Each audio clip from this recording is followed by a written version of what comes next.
Enfin, hey, on parle maintenant des pyramides. Écoute, j'ai vu un truc cette semaine qui est renversant.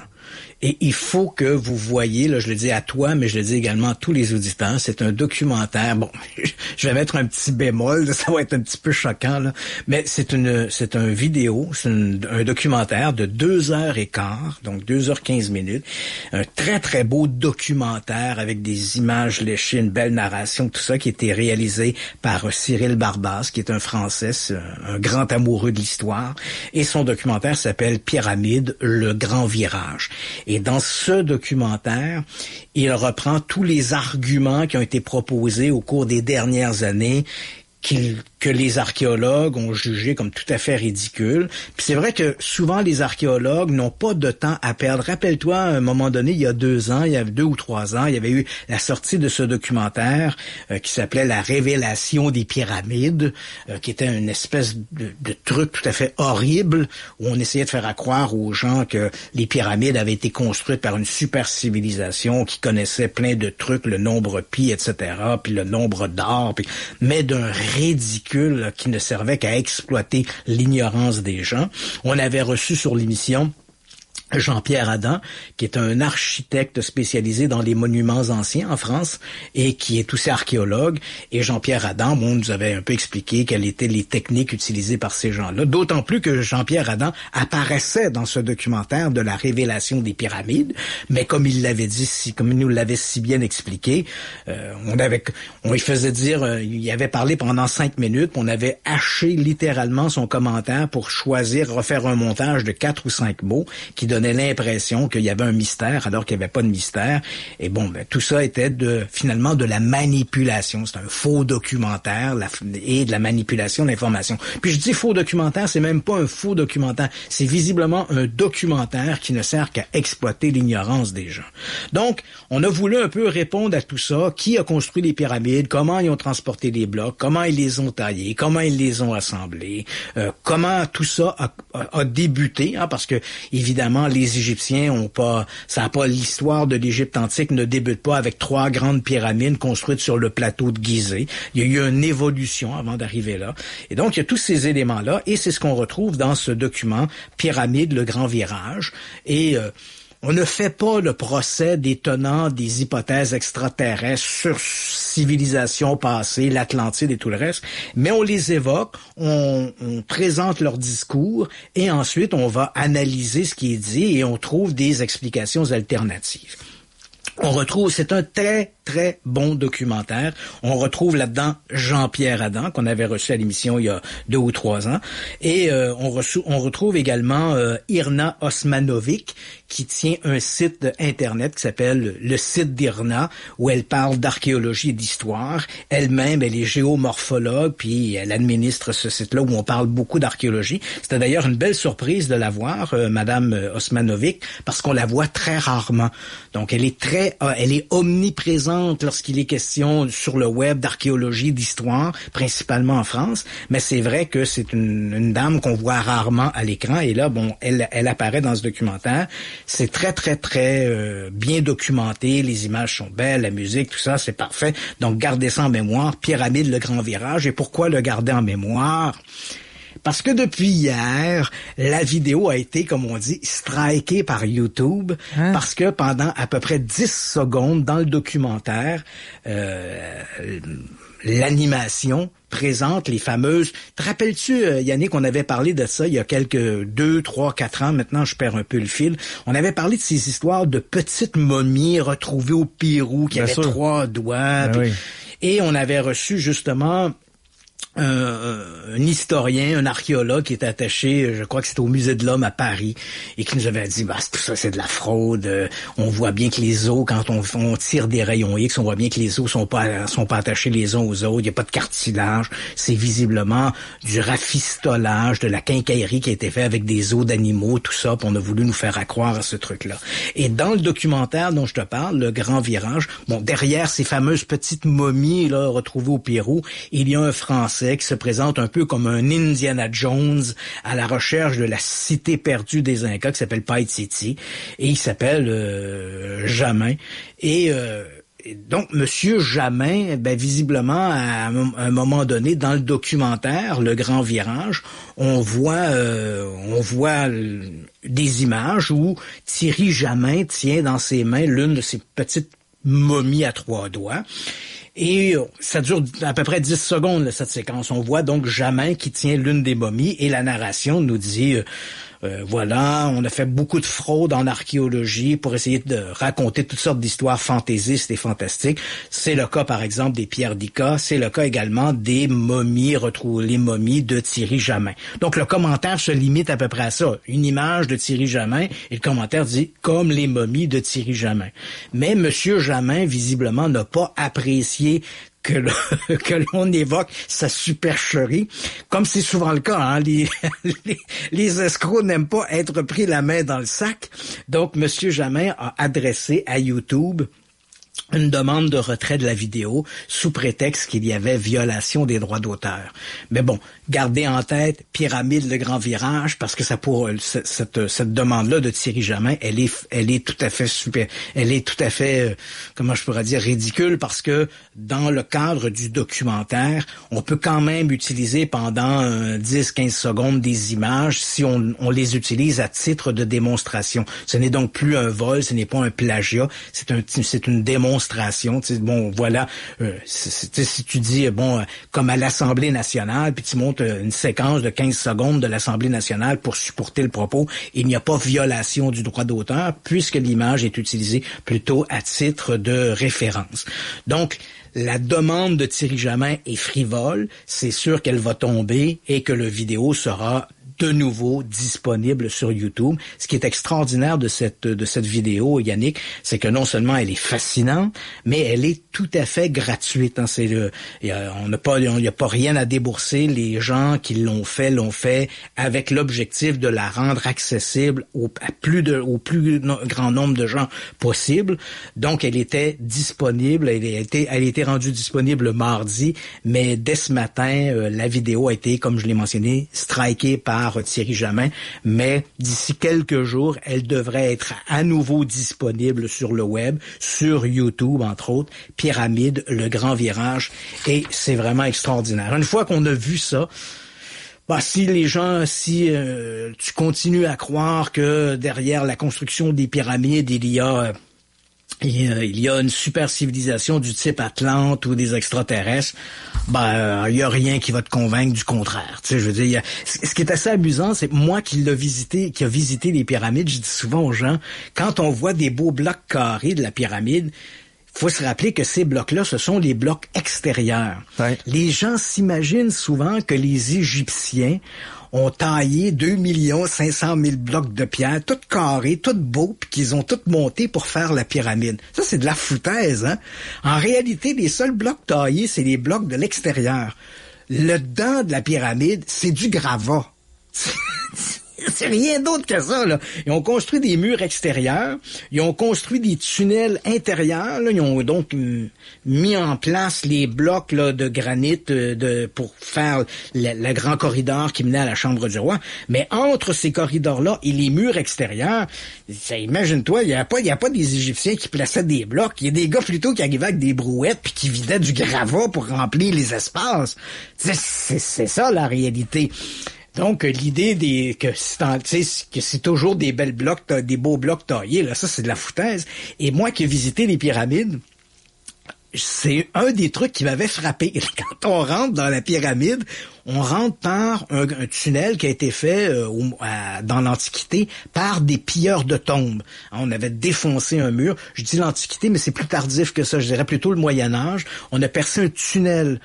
La grande pyramide, celle de Khéops, a été pillée dès le départ. Hein, bon, on y a mis au tombeau le pharaon Khufu, puis je peux te dire que dans les 10-15 années qui ont suivi, la pyramide a été vandalisée et elle a été dépouillée de ses trésors. C'est un peu comprenable. Tu dis à des bandits, à des voleurs, tu mets une grosse pyramide de 146 mètres de haut au milieu du désert, puis c'est un peu comme si tu mettais des néons en disant, à l'intérieur de ceci, il y a des trésors. Fait que tu comprends que les pilleurs de tombes, rapidement, ont pénétré à l'intérieur de la pyramide et se sont emparés à la fois de la momie du pharaon, parce qu'il faut comprendre que la momie De l'extérieur, on a peut-être l'impression d'un bonhomme entouré de bandelettes, mais quand t'enlèves les bandelettes, il y a plein d'amulettes et de bijoux qui étaient enterrés avec le pharaon. Donc, il était important de voler également la dépouille du pharaon parce que tu peux t'imaginer que les voleurs se sont emparés du pharaon Khufu, ils l'ont amené dans un endroit plus isolé, ils ont découpé les bandelettes, ils ont pris les bijoux, les amulettes qui étaient sur lui, puis ils se sont débarrassés du camp, puis merci, bonsoir. Et on s'est emparé également des trésors qui étaient dans la pyramide. Et il y avait comme des espèces de mécanismes de grosses pierres qui refermaient l'entrée et quelque part, à travers l'histoire, on a perdu quel est le chemin qu'a utilisé les pilleurs de tombes. Mais quoi qu'il en soit, au Moyen-Âge, les gens ont percé un trou sur une des parois de la pyramide pour pénétrer à l'intérieur. Et c'est le même trou fait par on parle même plus de pilleurs de tombes parce qu'il n'y avait plus rien à piller, mais plutôt par ces visiteurs du Moyen-Âge. On utilise le même trou pour pénétrer à l'intérieur de la pyramide de nos jours. Et quand tu rentres, moi je me rappelle, Yannick, ça a été renversant. Dès que je suis rentré, la première chose qui m'a frappé, et là je parle de la grande pyramide de Khéops ou Khufu, dès qu'on rentre, la première chose qu'on voit, c'est l'interstice entre les murs. Et là tu t'aperçois que c'est de la gravelle, c'est des débris, c'est de la roche là, qui est jetée là. Là, ça a brisé mon rêve. Tu comprends? Je rentre, moi je m'attendais à voir, même à l'intérieur, des beaux blocs bien placés, pas en tout. Tu vois l'intérieur des murs et c'est vraiment des gravats qu'on a jetés là-dedans pour remplir les espaces. Merci, bonsoir. Et je raconte ça à des amis, mais on voit jamais ces images-là. Moi, quand je raconte ça à des gens, on me regarde avec un air interrogateur. Je dis, ouais. Parce qu'on a toujours cette impression que tout l'intérieur de la pyramide est fait comme l'extérieur, de beaux blocs bien taillés. Mais pour la première fois dans ce documentaire-là, on le voit. Donc les gens reprennent exactement l'argument que je viens de dire. L'idée de se dire la pyramide n'aurait pas pu être construite par des humains parce que comment on aurait pu tailler 2 500 000 blocs de pierre puis les assembler. Ça, c'est de la foutaise. Il n'y a pas 2 500 000 blocs de pierre dans la pyramide. Ça, c'est un calcul qu'on a fait en considérant les blocs extérieurs. Tu comprends? On s'est dit, si sur la façade, il y a tant de blocs qui ont été pris, ben, pour combler tout l'intérieur de la pyramide, il faudrait, en faisant un calcul, arriver à 2 500 000 blocs de pierre. Mais ça, c'est en supposant que l'intérieur de la pyramide est fait également avec des blocs taillés, ce qui n'est pas le cas. Donc, en réalité, la pyramide a peut-être sur sa face extérieure 150 000 blocs de pierre et le reste, c'est du gravat. Donc, faut oublier ça. Et d'ailleurs, Jean-Pierre Adam, dans ce documentaire-là, explique exactement ce que je suis en train de te dire. Et il dit lui-même, s'il avait fallu que les Égyptiens taillent les 2 500 000 blocs de pierre, tout pareil, ils seraient encore, là, la pyramide serait pas finie. Là, c'est pour ça qu'on donne toujours l'impression que c'est des trucs impossibles à faire, mais on change les données. Si tu dis aux gens 2 500 000 blocs de pierre, tous taillés par 2 mètres par 2 mètres, c'est tabarnouche, c'est du travail. Mais si tu dis qu'il y en a 150 000 puis le reste, c'est du gravat, là, c'est moins précis, c'est un peu moins impressionnant. Et on le voit bien là-dedans, donc on entre avec le cinéaste dans la pyramide et il s'arrête sur les entremurs et nous montre bien le gravat qui était jeté là avec un peu de mortier pour tenir ça ensemble. Mais bon, il n'y a pas de blocs taillés à l'intérieur de la pyramide. Il y a les blocs taillés à l'extérieur et ensuite les gros blocs de granit qui ont servi à faire les corridors qui mènent jusqu'à la chambre du roi, la chambre de la reine et puis une chambre de décharge qui est placée en dessous de la pyramide et une autre chambre de décharge placée juste au-dessus de la chambre du roi. Mais tout le reste est entre guillemets vide, mais le vide est rempli par des gravats. Voilà. Christian, j'ai quelques décennies, là, et depuis plusieurs décennies, j'entends toujours la même chose. Ouais, mais là, ils savent pas encore comment ça a été bâti, ça, les pyramides, là. Mais non, ça a l'air qu'il y aurait eu de l'aide, là. Non, mais en réalité, il y a des que... ils ont pas... En fait, c'est assez amusant parce que on est ici, on pourrait faire une série d'émissions uniquement sur les mécanismes cognitifs, hein, les gens qui vivent dans l'univers du paranormal. Et j'ai été confronté à ça. Moi, ça fait 45 ans que je suis confronté à ça. Ces gens-là vivent, et là, je ne parle que des purs et durs. Il y a les gens de l'extérieur qui nous écoutent. J'ose espérer que la majorité des auditeurs de Radio X sont de cet acabit. Donc, ils écoutent, puis ils sont réceptifs aux informations et font le tri sont capables de juger eux-mêmes ce qui est vraisemblable, pas vraisemblable. Mais t'as une espèce de noyau dur dans l'univers du paranormal qui sont imperméables à toute explication. Donc, et on en a parlé, je pense, c'était la semaine dernière ou il y a 2 semaines, lorsqu'on parlait du monstre du Loch Ness. T'arrives avec une explication, tu dis non, comment on a construit les pyramides, on le sait. Et ça fait de nombreuses années, des décennies qu'on sait comment ils s'y sont pris.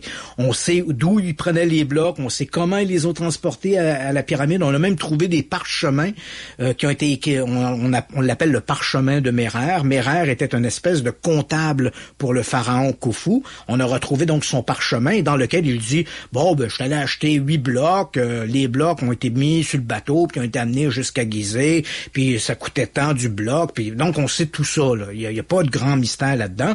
Et dans le cas des pyramides, même si autour des pyramides, les 3 grandes pyramides de Gizeh, là, qui sont composées de la pyramide de Khufu, ou Khéops, si tu préfères, son fils Khéphren juste à côté, et le petit-fils, fils de Khéphren, mais petit-fils de Khéops, qui est la pyramide de Mykérinos. Donc ça, c'est les 3 grandes pyramides du plateau de Gizeh. Mais il faut savoir qu'il y a à peu près une centaine de pyramides en Égypte.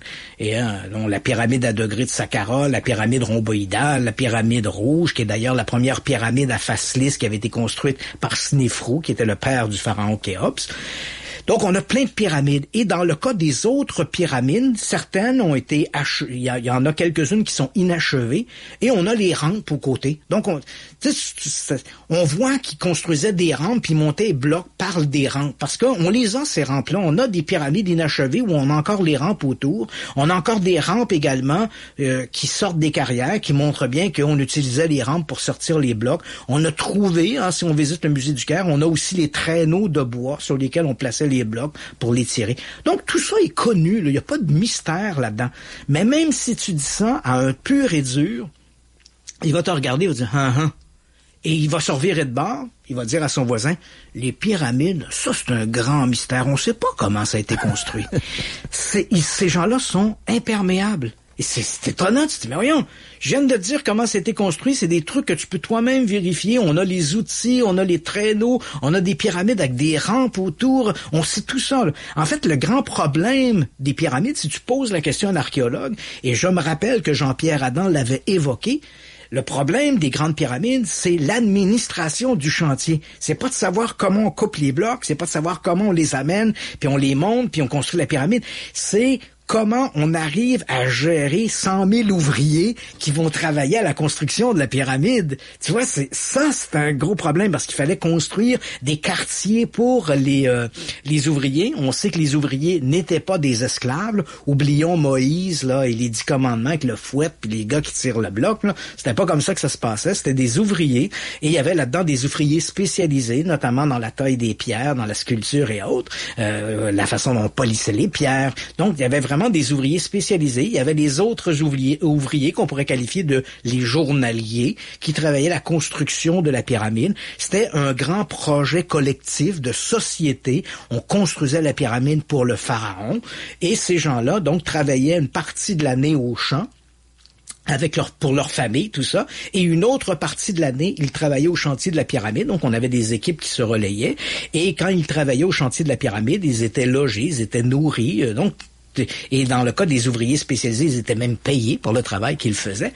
Donc, c'est l'administration de ça qui, aujourd'hui, on se dit, wow, c'était quand même incroyable. Il devait y avoir des registres. C'était un chantier monumental. Mais l'idée de mettre les blocs les uns sur les autres, construire la pyramide, ça, je veux dire, ça pose pas un gros problème. On pourrait refaire ça demain matin, là. Mais bon, parce que il y a aussi l'autre grande question que les gens ont tendance à omettre lorsque l'on parle de la construction des pyramides. D'abord, on nous dit souvent la pyramide a été construite, ça a pris 20 ans à la construire. En fait, ça a pris plutôt 27 ou 28 ans. Là. On est plus dans ces eaux-là que... Donc, il faut rajouter quasiment 30% de temps sur la construction de la pyramide parce que le pharaon Khufu, dès qu'il prend le pouvoir, on commence l'érection de la pyramide. Hein? C'est un chantier qui dure toute une vie. Donc, le pharaon a régné, grosso modo, les archéologues, là, il y a une divergence sur quelques semaines, mais c'est entre 27 et 28 ans. Donc, le projet de la construction de la Grande Pyramide a duré 27 ou 28 ans. Et au moment où cette construction-là se fait, ben, évidemment, le pharaon regroupe les ouvriers pour la construction du chantier. Donc, sur une période de 28 ans, on a amplement le temps de reconstruire un monument comme celui-là. Et il faut retenir qu'au moment où on construit le bâtiment, contrairement à aujourd'hui, parce qu'aujourd'hui, on a toujours des préoccupations financières et des préoccupations temporelles. Si on décide, par exemple, je vais pas retourner le couteau dans la plaie, mais si on décidait de construire un 3e lien à Québec... C'est tout le temps qu'on avait. Un pont, un métro ou n'importe quoi. On repeinturait un pont de Québec, mettons. Ouais, c'est ça. Donc, on aurait ces préoccupations. Hein. Ça va prendre combien de temps de construire et ça va coûter combien? Donc ça, ce sont deux éléments auxquels on devrait être confronté. Et c'est comme ça dans la société occidentale, depuis l'industrialisation, en fait même depuis la Renaissance, hein, on a des grands chantiers, mais les chantiers coûtent quelque chose et ils sont généralement soumis à une période de temps pour la construction. Dans le cas du pharaon, on n'a pas ça. Ça n'a pas d'importance le temps que ça va prendre. L'important, c'est que ce soit terminé avant la mort du pharaon. Et comme personne ne sait combien de temps le pharaon va vivre, alors on n'est pas préoccupé par son travail à notre rythme, en espérant que le monument sera terminé à la mort du pharaon. Mais comme on ne sait pas d'avance combien de temps il va durer, évidemment, la construction n'est pas soumise à un échéancier particulier. Et ensuite, comme c'est un projet du pharaon, il n'y a pas non plus un budget qui est accolé à ça. Le pharaon dit, je veux qu'on me construise une pyramide. Il va engager les moyens nécessaires pour que la construction se fasse. Il n'y a pas un comptable en bout de ligne qui va dire, oh, on a pété le budget, là. Non. Bien sûr, on tient compte des blocs, on tient compte du coût, de la main-d'œuvre, de la présence des ouvriers qui sont là.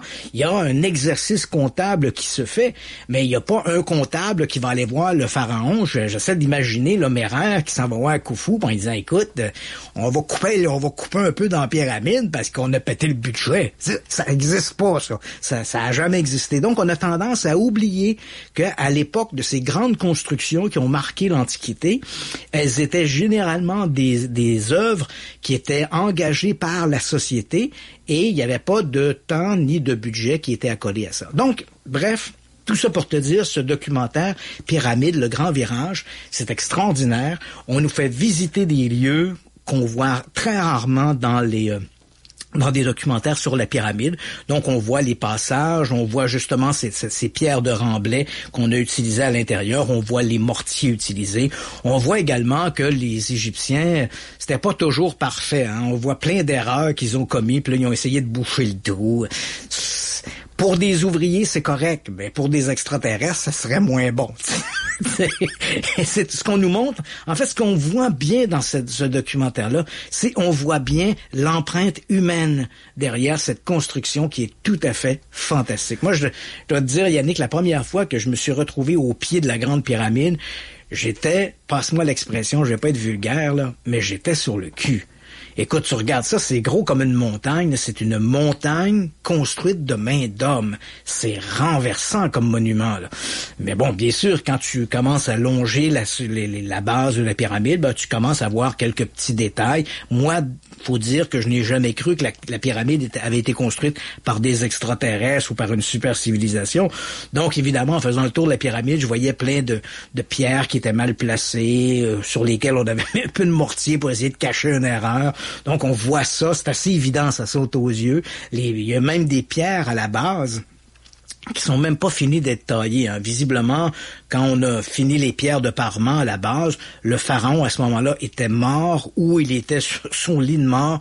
On a fait ça à la va-vite. Là. Tu sais, là, je veux dire, on a comme coupé les coins ronds, puis merci, bonsoir, ça va être parfait. Donc, encore une fois, ce qu'on découvre là-dedans, c'est l'empreinte humaine, pas l'empreinte d'une super civilisation ni des extraterrestres. Donc, pour l'instant, je le répète, le vidéo a été striké par Thierry Jamin, qui n'a pas aimé qu'on le dénonce avec ses pièces, ses petites momies à 3 doigts découvertes au Pérou, en fait découvertes à Nazca au Pérou. Ouais. Mais d'ici quelques jours, le vidéo sera sûrement encore se retrouvera disponible sur Internet, sur YouTube, et j'invite tous nos auditeurs à regarder ça. C'est vraiment très très bien, c'est renversant. On écoute ensemble d'ailleurs la bande-annonce. Les pyramides d'Égypte.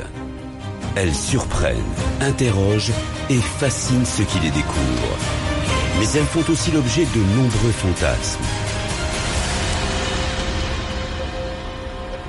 Depuis des siècles, de nombreux chercheurs tentent de démontrer que les pyramides d'Égypte et d'anciennes civilisations disparues possèdent un secret que les archéologues ne peuvent percevoir. Certains prétendent qu'il existe de nombreuses preuves d'une civilisation avancée qui aurait disparu, que seule la Grande Pyramide peut révéler. Mais qu'en est-il réellement ? Ces témoignages apportent-ils un complément à la recherche scientifique ? Ou au contraire, profitent-ils de la méconnaissance de ceux qui découvrent cette Égypte antique ? Comme nous allons le voir, ces enquêteurs, dont certains autoproclamés chercheurs, n'hésitent pas à exclure toutes les découvertes qui ne vont pas dans leur sens et à user d'illusions pour convaincre et persuader ceux qui les écoutent. Néanmoins, dès lors que l'on étudie sérieusement ces théories, que reste-t-il vraiment du mystère des pyramides et d'autres créations de ces civilisations disparues ?